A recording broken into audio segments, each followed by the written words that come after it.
BAB 5. Penyertaan kaum wanita dalam mempertahankan agama Allah SWT, SOALAN.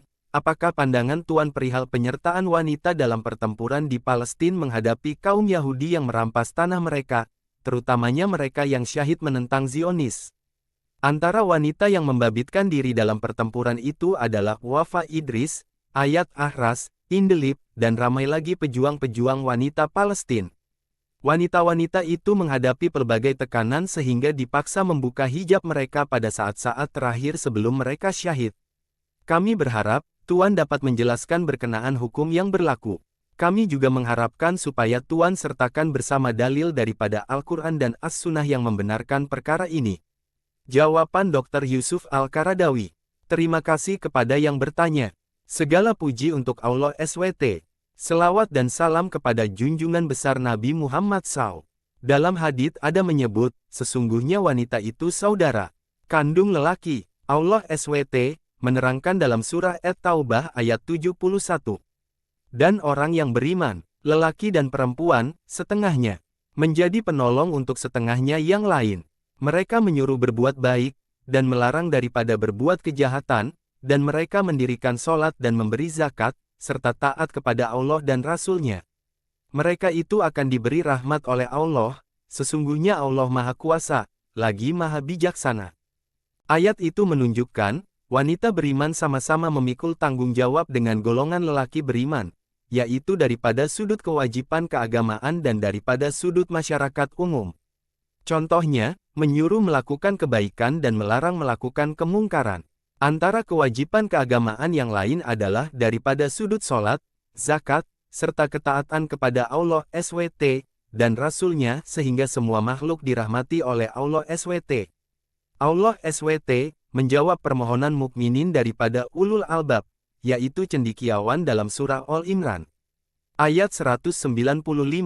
Maka Tuhan mereka perkenankan doa mereka, katanya, sesungguhnya aku tidak akan sia-siakan amal orang yang beramal dalam kalangan kamu, sama ada lelaki ataupun perempuan, kerana, setengah kamu, keturunan, daripada setengahnya yang lain. Maka orang yang berhijrah dan diusir keluar dari tempat tinggalnya, dan yang disakiti pada jalan agamaku, yang berperang dan yang terbunuh, sesungguhnya aku hapuskan daripada mereka kesalahan-kesalahan mereka dan bahwa aku akan masukkan mereka ke surga yang mengalir di bawahnya beberapa sungai. Sebagai pahala di sisi Allah. Dan di sisi Allah jugalah pahala yang sebaik-baiknya, untuk mereka yang beramal soleh. Ayat ini menjelaskan, Allah SWT tidak mensia-siakan amalan-amalan terbaik daripada hambanya, sama ada lelaki ataupun wanita. Ayat Al-Quran itu menjelaskan tujuan paling penting penciptaan kedua-dua jenis manusia ini, yaitu, wanita dan lelaki bagi melengkapi antara satu sama lain. Lelaki itu sebahagian daripada wanita dan wanita itu sebahagian daripada lelaki. Lelaki menyempurnakan wanita dan wanita itu melengkapi urusan lelaki. Oleh itu, lelaki berhajat kepada wanita dan wanita berhajat kepada lelaki. Sama-sama melengkapi dan tidak ada percanggahan dan perlawanan antara satu sama lain. Kemudian, ayat itu juga menjelaskan pelbagai amalan yang akan dibalas oleh Allah SWT, dengan pahala sekiranya hamba-hambanya melakukan amalan-amalan itu. Antaranya, hijrah, mengalihkan perkara yang menyakitkan daripada jalan, saling berjuang dan membunuh musuh di jalan Allah SWT, dan pelbagai amalan lain. Perkara ini semuanya mampu dilakukan oleh lelaki dan wanita seperti yang disebut dalam Al-Quran. Dalam Sahih Bukhari, bab wanita di medan peperangan, menyebut tentang apa yang berlaku kepada Ummahatul Mukminin. Dan sahabat-sahabat wanita yang bertugas ketika membantu tentera-tentera mujahidin yang terbunuh dan membunuh orang yang berpaling daripada jalan Allah SWT. Antaranya, peristiwa yang berlaku dalam perang Uhud dan peperangan lain. Hadits Ummu Haram binti Milhan menyebut, ketika Rasulullah SAW tidur di rumahnya, Rasulullah SAW mendapat mimpi yang mengembirakan baginda. Rasulullah SAW pun menceritakan apa yang dilihat kepada Ummi Haram. Baginda berkata, aku melihat umatku berperang di atas laut seumpama raja yang sedang bersemayam di atas singgasana. Ummu Milhan berkata, wahai Rasulullah, doakan semoga aku menjadi seorang daripada mereka. Lalu, Rasulullah SAW pun menjawab, sesungguhnya engkau daripada kalangan mereka. Itu adalah cita-cita seorang wanita muslimah. Beliau ingin menaiki kapal di lautan untuk berperang membantu agama Allah SWT. Rasulullah SAW pula member galakan kepada beliau. Ulama fiqh menyebut, jihad mempertahankan negara memerlukan penyertaan daripada lelaki dan wanita untuk bertempur mempertahankan negara. Mereka perlu memenuhi setiap sudut yang diperlukan dan tidak perlu meminta izin lelaki. Ini berbeda dengan jihad menuntut, yaitu ketika jihad menuntut, musuh berada di negara mereka. Kita yang memerangi mereka dan meminta daripada mereka. Wanita tidak dibenarkan membabitkan diri dalam perang itu sekiranya tidak mendapat izin daripada ketua keluarga. Seorang istri perlu memohon persetujuan daripada suami ataupun daripada ayah, sekiranya dia belum berkahwin. Jihad mempertahankan negara sendiri adalah satu situasi berbeza. Jihad mempertahankan negara adalah satu bentuk keterpaksaan dan bukannya pilihan. Sesuatu umat tidak dibenarkan membiarkan musuh memeranginya dan merampas tanah airnya.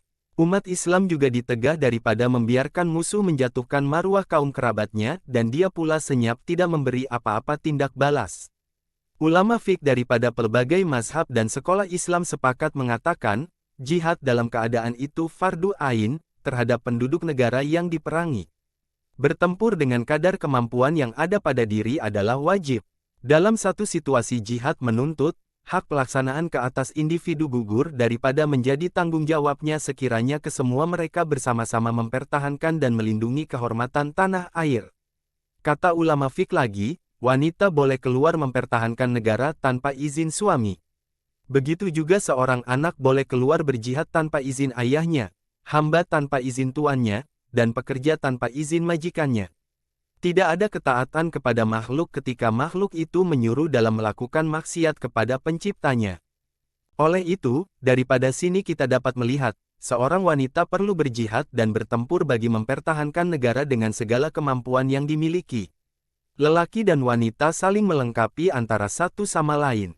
Sama ada dalam keadaan susah ataupun senang, dalam keadaan aman ataupun berperang. Wanita juga sama-sama memiliki tanggung jawab berjihad mempertahankan negara, terutamanya ketika kaum lelaki mereka ditimpa kesusahan dan berada di tali gantung sehingga mereka menjadi kalangan orang yang membunuh dan terbunuh dalam pertempuran. Ini seperti yang dijelaskan dalam surah Ali Imran. Wanita boleh membuka hijab atau tudung sekiranya keadaan memaksa dia supaya melakukan begitu. Situasi itu untuk sementara sahaja, sebelum dia bertempur. Apabila musuh dalam keadaan lalai dan dia terlepas daripada pandangan musuh, dia wajib memakai kembali tudungnya. Ini adalah antara hukum darurat yang dipelihara oleh syariat Islam. Syariat Islam meraihkan suasana setempat dan meringankan hukum dalam keadaan-keadaan darurat. Pelaksanaan hukum Islam diringankan, mengikut keadaan setempat. Surah Al-Baqarah, ayat 173 menerangkan, maka sesiapa terpaksa, memakannya kerana darurat, sedang dia tidak mengingininya dan tidak pula melampaui batas, maka tidaklah dia berdosa. Sesungguhnya Allah Maha Pengampun, lagi Maha Mengasihani. Antara kaedah yang ditetapkan oleh syarak adalah, perkara yang diharamkan secara zatnya diharuskan ketika keadaan darurat. Apa yang diharamkan bagi menutup jalan-jalan maksiat diharuskan ketika berhajat. Ulama fiqh menurunkannya ke taraf darurat. Perbuatan menunjukkan aurat kepala dan melepaskan hijab di depan ajnabi, yaitu orang yang halal untuk dikahwini, adalah haram bagi mengelakkan maksiat seperti zina berlaku. La tidak haram secara zatnya. Begitu juga hukum seorang wanita yang ingin berobat. Ulama fiqh mengharuskan mereka membuka aurat sekiranya perlu untuk tujuan perubatan, walaupun dalam perihal kewanitaan. Justeru, tidak menjadi halangan untuk wanita muslimah yang sedang menghadapi peperangan dipaksa membuka hijab di hadapan musuh Islam. Membuka hijab mereka sekiranya mereka dalam keadaan terdesak. Penetapan hukum fiqh yang membabitkan penjagaan kemaslahatan terbahagi kepada beberapa peringkat, yaitu sekiranya maslahah doruriyah, yaitu keperluan bertembung dengan maslahah hajiyat, yaitu memenuhi hajat keselesaan dan maslahah tahsiniyah, yaitu memenuhi keinginan, maka maslahah doruriyah perlu didahulukan. Mempertahankan negara dan kedaulatannya ketika menghadapi musuh di Gaza, adalah satu bentuk maslahah doruriyah. Begitu juga sekiranya bertembung maslahah seorang wanita yang terpaksa membuka hijab. Ini termasuk dalam maslahah tahsiniyah ataupun hajiyat mengikut kemampuan yang paling tinggi. Begitu juga apabila maslahah juz'iyah, yaitu secara beberapa bahagian bertembung dengan maslahah kuliah, yaitu secara keseluruhan ataupun pertembungan antara maslahah khusus, yaitu individu dengan maslahah umum, yaitu jemaah. Daripada seluruh perbincangan ini kita dapat melihat bahwa apa yang dilakukan oleh wanita-wanita dalam mempertahankan tanah air adalah amalan yang disyariatkan dan diberkati. Itu adalah sebesar-besar jihad di jalan Allah SWT. Ini karena, perbuatan seperti itu mampu menakutkan musuh Allah SWT dan menggentarkan hati orang kafir.